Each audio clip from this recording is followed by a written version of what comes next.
What's up, guys? Bringing you another episode of the Overwatch Show with myself, Colin. We've got Chris and Johnny here as well. So, and we are so excited that they finally did their video with Jeff for the new developer update with two very exciting new pieces of news. First of all, we'll just cover real quick. The experimental cards are really interesting. Instead of having the PTR, which has only been on PC, now they're going to be moving forward with faster changes that all consoles and different ways can play on. And you get XP on it. You can work towards challenges and everything just like the normal game, but doing whatever exciting new things they decide to bring to the table. New game modes, new balance changes, all of that will be fully introduced.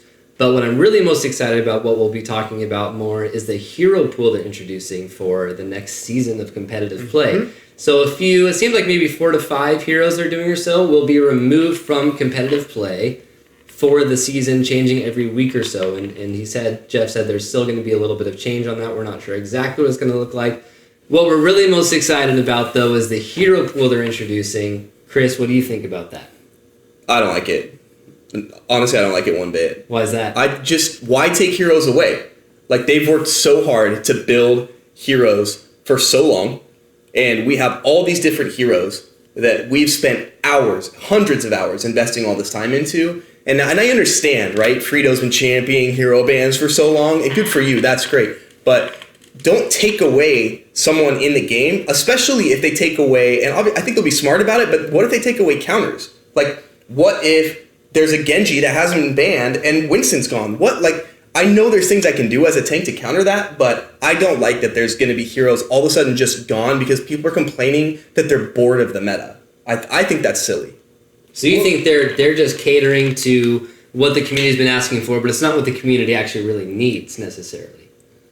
I don't think it's what anyone in Overwatch... I mean, sure, the people that spend all their time on Overwatch and creating content about Overwatch, perfect. For people that come home from work or from school and want to play Overwatch and want to play Genji and they can't in competitive anymore, or they want to play Orisa and they can't in competitive anymore, or they want to play Mei and they can't, stupid.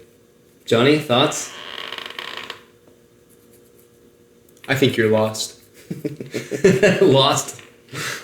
So they're introducing a hero pool. It lasts a week. That's how they're introducing it, is that for 1 week, you may not be able to play a character, but that week after, you can play the character. That's kind of the cool part about it. Like, all the things that you're pointing out that are negative aspects of it, I think are the positive aspects of it. So you're taking Overwatch and a stale meta, and we're able to change it every single week. So no matter when you queue in, you're not really sure, okay, what's the next pool? Like, how should we approach this game type? I like the idea of taking hard counters out because it's kind of boring where it's like, oh man, they got a ball, guess we gotta go Sombra. Oh, they got a ball, I guess we gotta go Mei. Like, I like thinking about, like, how can we get outside of the box? What are other ways that we can pair heroes together in new creative ways? That's the whole reason we're doing this, or Overwatch is doing this, so that it's not stale anymore, right? Like, let's take all what we know, Rein Zarya, Rein Sigma, Orisa Hog, all this stale combining tanks, and let's mix it up. Now let's make it so that the same thing doesn't happen every single time. And I think that that's all that the community's asking for, is that I don't want to queue into Overwatch 7 days a week and play Rein Zarya. I want to queue into Overwatch every week and maybe not even necessarily know what it's going to look like, and also grow with the community. I hear what you're saying. I do. I hear it. Respectfully, I disagree. You're wrong, because the meta has plenty of fluidity now. And maybe in Grandmasters it's the same thing every game, but in Silver, Gold, Plat, even Diamond, there are plenty of variants to the meta. Which is the vast majority of the player base. So here's the cool thing I like about it, and I'll take it one step back. So the cool thing about it that I enjoy is that competitive is different from quick play. Whereas right now, competitive is just quick play with a number next to it, right? Yeah. So this makes competitive its own thing. Like, when you queue into competitive, you have your own set of rules, you have your own meta, and it looks different than every other game type, which I think is inspiring, so that when you go into it, you have a different mindset. So right now, technically, there's a lot of different tanks. There's a lot of different healers that people play. It doesn't necessarily mean they're good, and maybe that variant isn't good. I like the idea that every week something comes out and it could be noticeable, like, okay, there's no Sigma this week or there's no May this week. How can we adjust to that? I think that there's a lot of fun and creativity that you wouldn't get necessarily if just left open-ended, kind of like it is now. My biggest concern with this, and I hope this actually puts pressure on the developers to work towards this, is for supports and tanks especially, there really aren't very many characters to choose from. So if they eliminate 2 supports from the pool for even just a week, you're left with, 4 options, 5 options for those supports to play? I mean, that's really not a lot to work with.